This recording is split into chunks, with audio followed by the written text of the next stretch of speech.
Hey guys, Scott Patton here, and I've got my top 5 picks for September. I know I'm running a couple days behind, just been a little bit busy, but anyways, I'm gonna get this out to you.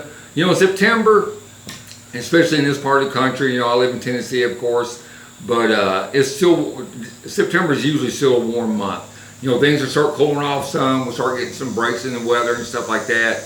But overall, to me, it's just a warmer month. So the fish are wanting to go shallow, and the bait's wanting to go shallow, and it can, like if you get these cool fronts and stuff in, you'll start seeing bait migrate and stuff like that. But it's like if it warms back up, it kind of puts a stop on that migration. They kind of hang tight where they're at, and that's one reason why it can be tough this time of year. But the later part of September would be better than the first part of September, so keep that in mind for you guys if you're struggling out there. Cool temperatures are coming, and it's going to put these fish up shallower where they're easier to catch instead of off the ledges or off deep water in between there and the shallower water. So, but anyways, this is some of the baits I've been using, and I'll use throughout September. A guy can almost fish anything in September, honestly, and catch fish on it. I don't care if it's a square bill or, you know, a spinnerbait or what, because it's just, you got fish doing a lot of different things. But if I have to narrow down a group of baits, this is what I would narrow down with, and this is actually what I've been using here on Chickamauga and most of my guide trips catching fish. The majority of bites been early, and it'll probably be like that unless you got some cloudy, rainy weather, some wind and stuff like that. But it's been dead slick, sunny, and warm, and that makes for somewhat tough fishing once the morning has passed. But anyway, let's kind of dive into this and go through these baits, and hopefully this will help you guys out on your fishing during this month. So I'm going to start out, of course, with topwater. And if you watch any of my videos, they're kind of the same topwater baits, but this stuff you're going to use probably all through fall. You know, I'm still using my Lucky Craft gunfish.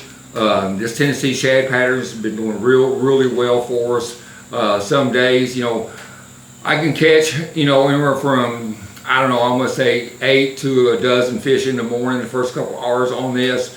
And been getting some good quality fish. Missed a real big one the other day. He just didn't eat the bait, and it was a little bit later in the morning. But some days are just going to be more aggressive. You got a little chop on the water, something like that, or wind or fog, something to keep that sun from coming out so early. This topwater bait's been real good. Throwing this on my Powell naked rod. This is a 610, I believe it is. 610 Powell rod. Again, like I told you before, I like these shorter rods. This thing's got plenty of action in it to throw this bait on. It's not too stiff, but it's stiff enough to catch a big fish.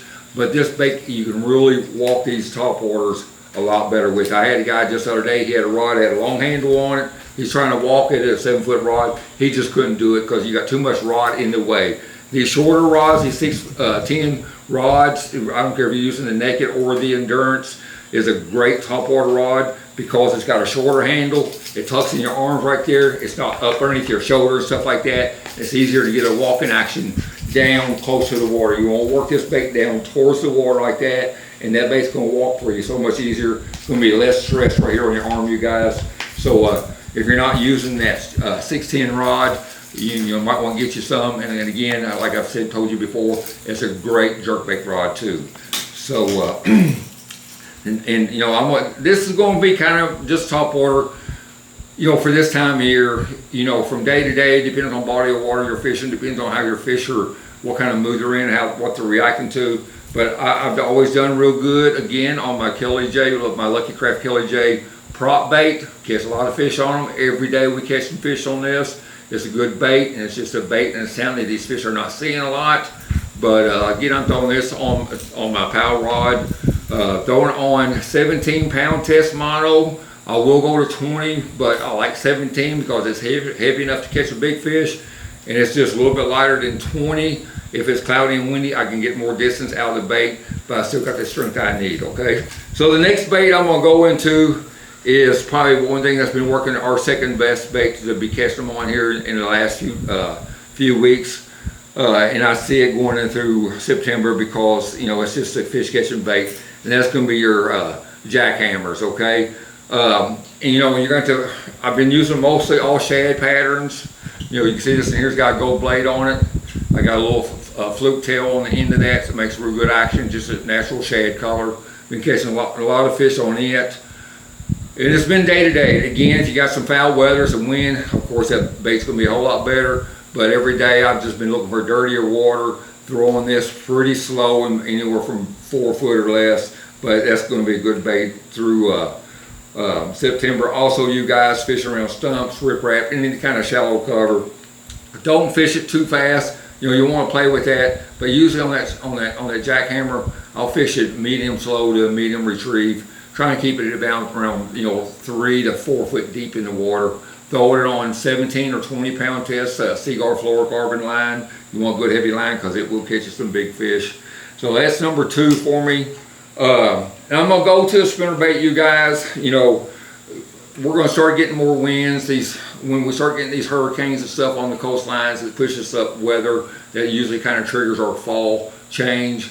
And when that happens, we're gonna get rain, we're gonna get wind, and that's where over the years I've always liked that turtle shell spinnerbait. It's a 1/4 ounce. I make these and I sell them. If you guys are interested in them, just get a hold of me there. But this thing, I catch a lot of fish on it. You can see the turtle shell on it. It's just a combination that just catches these fish, and it's not too big of a bulky of a bait. A lot of times I trim that skirt even smaller. These fish are chasing a lot of this year's shad spawn, which they've already matured, but they're a little bit bigger. They're 2 to 3 inches long, and that spinnerbait, even that jackhammer, is going to be about that size. So that's one reason that spinnerbait kind of gets in good. But like I said, normally you've got to have wind to catch them on spinnerbait, and of course I'll put some kind of paddle tail trailer or trailer on the back of that thing too. I throw it in white chartreuse are the 2 main colors that I'll fish it in. I'm not fishing this thing real fast. You can't, because if it does, because of that turtle shell and Indiana blade right there to make the bait roll, because I'm using a 1/4 ounce. Because I want to be able to fish it slow and keep it a foot or so underneath the water there, and still with heavy line, so I can slow that thing down, and that thing will just track across the surface like that, and the fish will jump up out of brush piles, out of these grass beds and stuff like that, and catches a lot of good fish. So that's number 3, you guys. And if a lot of y'all don't use a swim jig, I'm telling you, a swim jig is super universal. You can go to a solid white like I got here. I got a Zoom trailer on here, Z-Cross trailer on here. That's a real good trailer. Strike King makes some good ones too. A lot of companies do. But this is a 1/2 ounce swim jig, and I'm gonna throw it, and let it slow roll through some of the grass or in lay downs and stuff like that, docks and stuff. But I'm throwing that usually on 17 or 20 pound test line too. I got this on a 7 foot diesel power rod. I got a little bit of tip in that right there, guys. That way I can be more accurate with it. But then this guy's still got good backbone, and you want to be able to set the hook good on this bait, but you won't be able to skip it and stuff like that around docks and underneath rough brush and stuff like that. So swim jig is number 4 I'm going to use throughout September. And again, it don't have to just be white, you guys. You could go to a solid chartreuse. You could go to more of a bluegill pattern depending on the lake you fish. Because as it starts cooling off in towards the end of September, they're going to start feeding on a lot of bluegill and stuff like that, not just shad. So remember that. And one bait you've got to have, you guys, in September, anytime you're fishing all through fall, you've got to have a frog tied on. And either a black or a white frog. This thing, I got it on 50 pound test braid. We've been casting a few fish on it. It's not got really good yet, and it's not going to really until the water temperature starts cooling off some, which looks like next week they might be doing that. So I'm excited about that. I love to catch them on frog. And have the frog tied on is if you're fishing a lake that does not have grass, it doesn't have to be on. It's not just a grass bait. Trust me, I've caught fish around lay downs, over stumps, stuff like that. You can walk this bait. If you practice it, you can walk it just like you can a spook. It stays real, it's weedless, and you can get it really tight to cover. So learn to walk that frog and fish it not just around grass, but also around trees and lay downs and stuff like that. Any kind of cover you got hanging in the water, because fish are going to start moving up towards the shoreline.